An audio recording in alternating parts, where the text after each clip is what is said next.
Hello everyone and welcome back to my channel Layout to Lineside. Today we are at Marsh Mills in Plymouth for a quick train ride on the Plym Valley Railway. And right off the bat, things got off to a brilliant start because I found the model shop. And I see some Hornby boxes in the window, so there's a good chance I could end up spending some money here.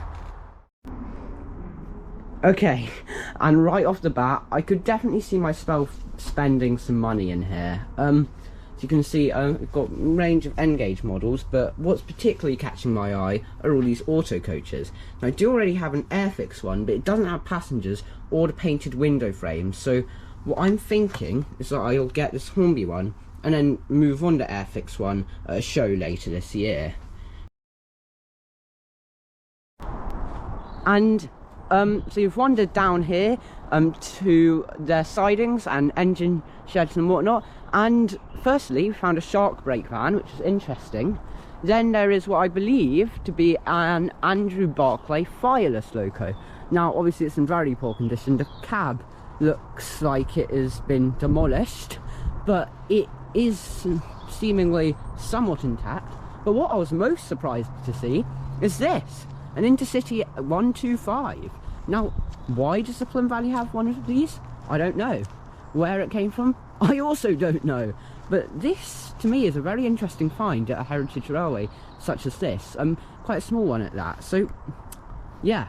Any ideas? I don't know. But I was not expecting to find this. And once I had made my purchases from the shop and taken a look around, and of course eaten my bacon roll, it was time to take a look at the train. Okay, and our train for today is going to be a Class 142 Pacer unit. So this is one of two Pacers that the Plym Valley Railway owns. I believe the other one's actually just behind this one. And this is probably an Intercity livery, but I'm not an expert on modern liveries, so I really would not know.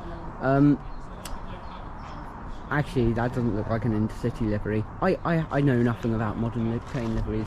Anyway, in a little while we're going to be going up there towards Plym Bridge, and as you can see, if we come on board, this is basically an authentic Pacer. Again, I don't really know anything about modern traction, but this to me looks like a Pacer. Yeah, guys, I know nothing about modern traction. I think I'll just stick to steam and diesel locos.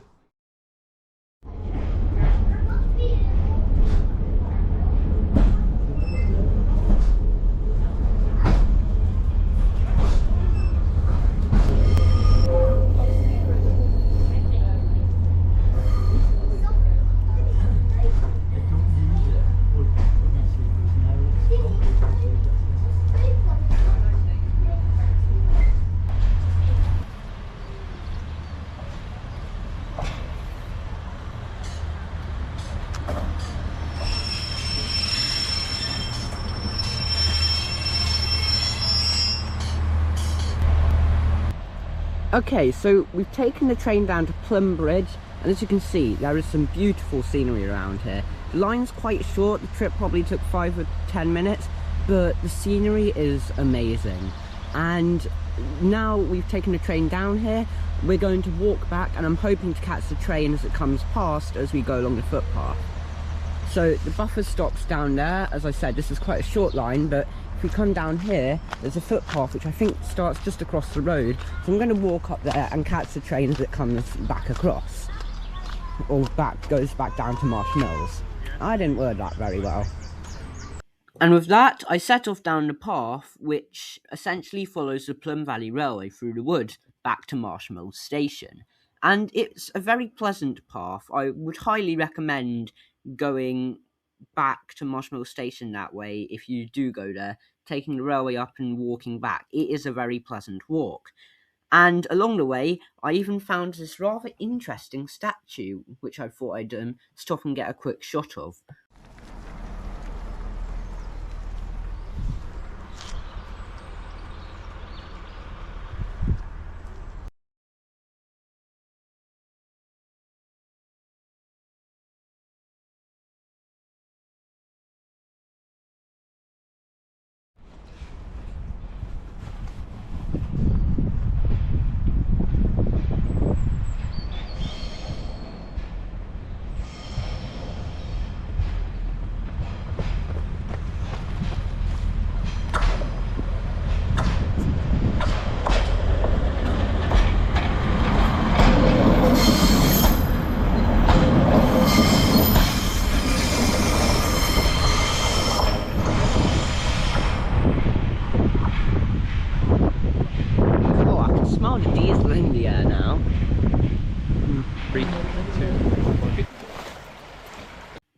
And with our trip to the railway drawing to an end, we walked along the river a bit further, where we then started attempting to skim stones, which my dad was quite good at.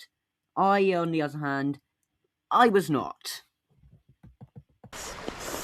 Okay, everyone's going to be laughing at me through their screens, but... wait, did that actually... I may have to rewatch that. Once. Yeah, it bounced once. That's good by my incredibly low standards. Well, okay everyone, that's it for this video. Hope you enjoyed. Thanks for watching. Subscribe for more trains content and bye!